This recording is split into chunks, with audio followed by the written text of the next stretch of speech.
You can't be a match to the thing that you want if you aren't at its same frequency.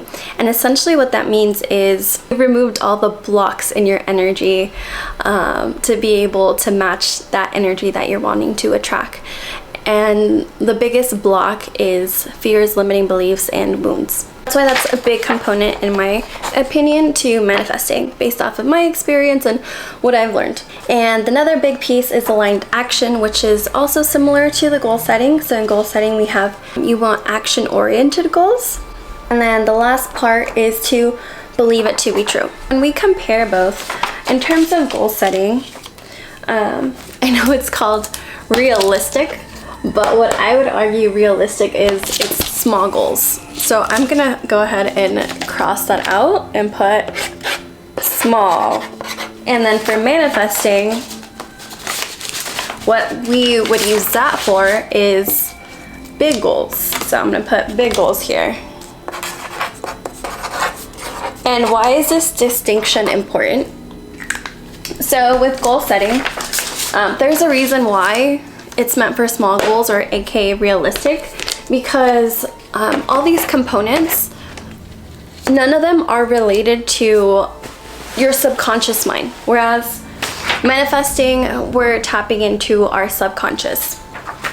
And so what do I mean by that? And I'll give you an example. So for goal setting, I personally, so I like to go big or go home. So I've set big goals with goal setting, and I have accomplished my goals, but at a price. So if you set too big of goals with goal setting, you'll find that you'll experience high pressure, high stress, anxiety, essentially nervous system dysregulation, because it's too much for your body or your mind to handle. But I would say I'm someone with a lot of grit, and the way that you can accomplish big goals with typical goal setting, just using your conscious mind, is by using very strong will and persistence and the work ethic. And it's like the hustle and bustle grind mentality, essentially going at war with yourself. And all of that is very stressful. I could go back, I would tell my past self that there's an easier way. And my hope is that I can shed this light for others who might also be following a formula that only uses your conscious mind and you want to accomplish big goals. And so with manifesting, why I would say if you're trying to accomplish big goals, that piece is better, because manifesting, we're tapping into our subconscious in terms of removing the fears and limiting beliefs, because that's all in your subconscious mind. And to give you a visual of what happens with typical goal setting, let's say that this is your conscious mind and this is your subconscious, okay? So the subconscious rules your brain. It rules your thoughts, emotions, and actions, okay? But let's say with your conscious mind, you have a goal of starting a YouTube channel, let's say. But within your subconscious, and you may or may not be aware of it, you have a fear of being seen, a fear of judgment, fear of not being good enough, fear of perfectionism. And so your subconscious is going to want to protect you. And so you're going to be trying to build your YouTube channel, and your subconscious is going to be pushing back because of all those fears. And so what's going to be essentially happening is you're going to put a lot of effort to try to push through your subconscious, trying to stop you, because your subconscious is like, no, it's not safe. And so it takes 10 times the work to just do simple things, because you're battling or you're at war with your subconscious. And so let me show you a different scenario where we work smarter, not harder, and we tap to our subconscious. And let's say we are aware, okay, I have a wound of not being good enough. I have a wound of perfectionism. I have a fear of being seen. I have a fear of judgment. We then acknowledge those fears, and we can do subconscious reprogramming.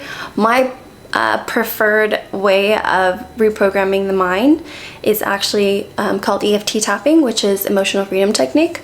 And that is the most efficient tool in my perspective. Let's say that we reprogrammed all those fears and we released that energy from our body.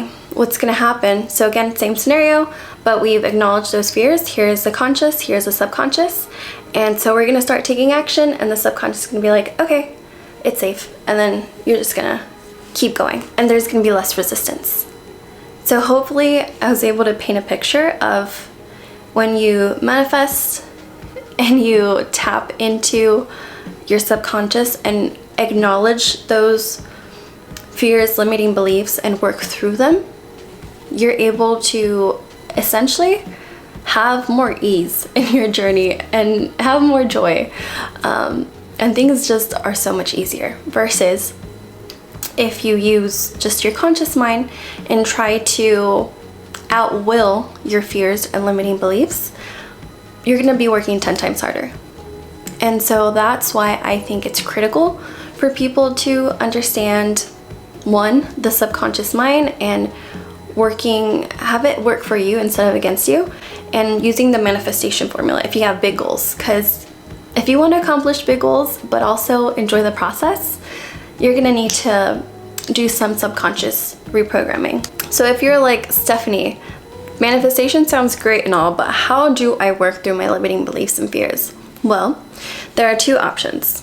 There is the work with a coach, investing in yourself, and this is the most, I would say, time efficient, quickest way to work through your limiting beliefs and fears. But if you're like, well, I don't know, I'm not sure if I'm ready to invest myself and I want to just try it out, then if you want to do the DIY approach, you can also do that, but it's going to take longer. And just to kind of compare the two paths, so for a limiting belief, if you, for example, used EFT tapping, you can work through a limiting belief within 45 minutes.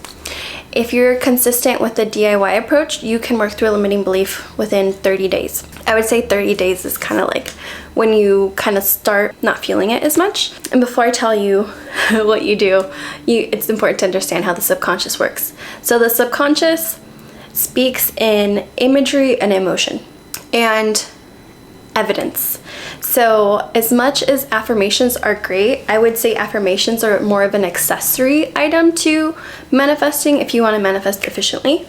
To reprogram your mind, you have to give your mind pieces of evidence of the opposite. So for example, if you have a limiting belief of not being good enough, your mind might be like, the date that we went on didn't go well, so I'm not good enough. Oh, I failed my exam, therefore I'm not good enough. I didn't do well on my race, therefore I'm not good enough. I have been struggling to come up with a business idea, therefore I'm not good enough. That is essentially how the subconscious filters your experience. So if you have a wound regarding not feeling good enough, it's going to filter your reality as, oh, the reasoning is because I'm not good enough. But if you're trying to reprogram that filter into something else, so you can reframe it to, I am good enough, or my worthiness isn't dependent on my accomplishments, or whatever feels good to you. So once you come up with a reframe, you're gonna each day collect like 10 pieces of evidence of why you are good enough. So example could be, I'm good enough because I did really well on my presentation today. I'm good enough because I was a really good friend to my friend Emma today. I'm good enough because I woke up and I brushed my teeth and I took care of myself. And it could be like the simplest things. The key thing is to write 10 pieces of evidence and direct it to the opposite of that wound. So this is why I'm good enough, and try to tie visualization and emotion when you're writing this down or speaking this to yourself. And do this on a daily basis. The more consistent that you are and the more emotion and visualization that you tie into it, the stronger it will be. And so that's essentially the DIY approach. With tapping, you would essentially, if you decide to go that route and you're like, you know what, that sounds like a lot of work. I prefer the simple path where, you know, work smarter, not harder. Yeah, I like that. With the working with a practitioner or a coach through tapping, it would be 45 minutes and limiting belief for the most part, poof. I will also say I personally am working on like a really big thing that I'm trying to manifest, and the other day I had like 15 limiting beliefs and fears pop up, and I did this intuitive energy healing on myself, and literally all of them went down significantly. So as I'm experimenting and trying new things, I will say right now I think EFT personally I feel is the best tool for reprogramming your fears and limiting beliefs, but energy work is up there as well. But I haven't had as much practice with it, so I can't speak to it as much. Hopefully that provides help and guidance as to what is manifesting, when you want to use the manifestation formula, when you want to use goal setting, and how to work with the subconscious mind. If you have any questions, feel free to leave a comment below and let me know if you'd like to see more videos on a specific topic. And this is a puppy I manifested. This is Hazel, and she'll be in future videos. And don't forget to like and subscribe.